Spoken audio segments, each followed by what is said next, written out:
There's a psychologist, Padesky, who came up with a simple equation that explains exactly what's going on in your brain every time you worry. Okay, so here's what it looks like. Anxiety equals perceived threat divided by perceived coping ability. Now, see, your brain loves to inflate that threat and make it much bigger than it actually is. See, your brain is wired for survival, so it automatically jumps to the worst case scenario. Way back in the caveman days, it was better to assume that rustling in the bushes wasn't just the wind. Because if you didn't, well, things might not have ended up so well for you. Now, the problem is today, your brain treats that job interview or that scary email from your boss the same way it treated being chased by a predator. That threat is obviously not the same, but your brain doesn't know that. Now, the other side of that equation is your perceived ability to cope. And this is the big one. While your brain is busy inflating the threat, it's simultaneously shrinking how capable you think you are of handling it. Harvard psychologist Daniel Gilbert found that humans suffer from something called impact bias.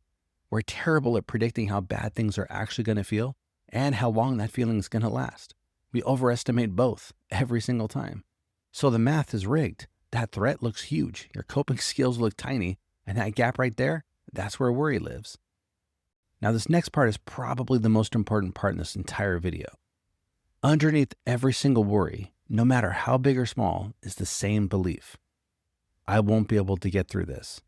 That's your brain inflating this and shrinking this. All right, so now let's put that belief to the test. Now think back to 3 things in your life that you were sure you wouldn't get through. 3 things that felt impossible, that just felt like too much. Now, me personally, I've been fired. I've had my heart broken. I've had financial problems, health issues, you name it. And every time my brain couldn't see the other side of it.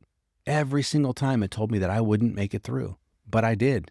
And you're here watching this video, which means you did too. See, your brain told you that you wouldn't make it. And every single time, it was wrong. Now, it might be uncomfortable. It might be painful. It might be incredibly hard.